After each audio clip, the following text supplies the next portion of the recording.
Across the vast expanse of time, Japan has evolved into a nation rich in culture, tradition, and history.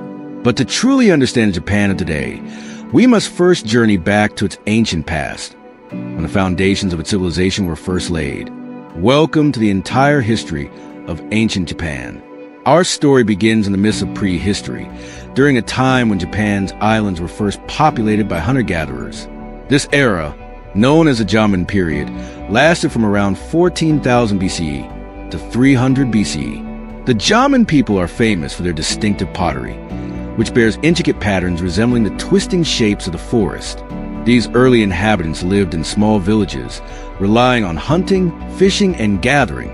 They also developed early forms of agriculture, primarily cultivating rice and other crops. Their connection to nature was deeply woven into their daily lives and rituals. Despite their primitive tools, the Jomon people left behind one of the most fascinating legacies in Japanese archaeology: their artistry. The symbolic meaning behind their clay creations continues to intrigue scholars and enthusiasts alike. As the Jomon period came to an end, Japan entered the Yayoi period, lasting from around 300 BCE to 300 CE. This era marked a significant shift. The Yayoi people, believed to have come from the Asian mainland, brought new technologies and innovations to Japan, including iron tools and the knowledge of wet rice farming. The introduction of rice cultivation transformed the Japanese landscape, shaping its culture and economy for centuries to come. Communities began to form larger, more complex societies, and with them, the early seeds of Japanese civilization began to take root. The Kofun period, stretching from around 300 CE to 710 CE, was marked by the rise of powerful clan-based kingdoms and the construction of massive burial mounds, known as Kofun. These impressive structures, some of which are still visible today, serve as the tombs of Japan's elite. During this time, Japan's first major state-like entities emerged. The Yamato clan, the precursors to Japan's imperial family, began consolidating power and laying the groundwork for a unified nation. The influence of Chinese and Korean culture also began to spread during this period, bringing Buddhism, writing systems, and advanced technologies to Japan. By the 6th century, Japan was undergoing profound changes. The introduction of Buddhism, through the influence of Korean and Chinese missionaries, began to reshape the spiritual and cultural landscape. The Asuka period, 552 to 710 CE, saw the construction of Japan's first Buddhist temples and the establishment of a centralized government.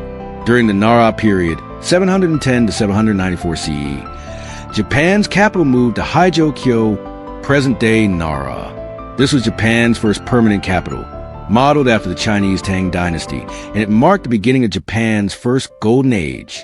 Buddhism flourished, and Japan developed a written language and legal system, further cementing its cultural identity. The Heian period, lasting from 794 CE to 1185 CE, is often regarded as the peak of Japan's classical culture. The capital was moved to Heian-kyo, now known as Kyoto, where the imperial court flourished. During this time, the aristocratic class reached the height of its influence, and the development of Japanese culture thrived. The Tale of Genji, written by the noblewoman Murasaki Shikibu, emerged as one of the world's first novels, offering an intimate glimpse into the lives of the aristocracy. Yet, beneath the surface of this cultural golden age, Japan's feudal system began to take shape as Genpei War, fought between the Taira and Minamoto clans in the late 12th century, would change the course of Japan's history forever. With the victory of Minamoto no Yoritomo, the first shogunate was established, and Japan entered a new era, one of military dominance, where the samurai became the ruling class. The history of ancient Japan is a story of transformation, from the earliest Jomon settlements to the rise of the samurai and the foundation of the nation we know today. It is a tale of adaptation, influence, and cultural preservation, a journey that has shaped the identity of Japan for over a millennium. Thank you for joining us on this journey through time. Be sure to subscribe for more stories from the past that continue to shape our present.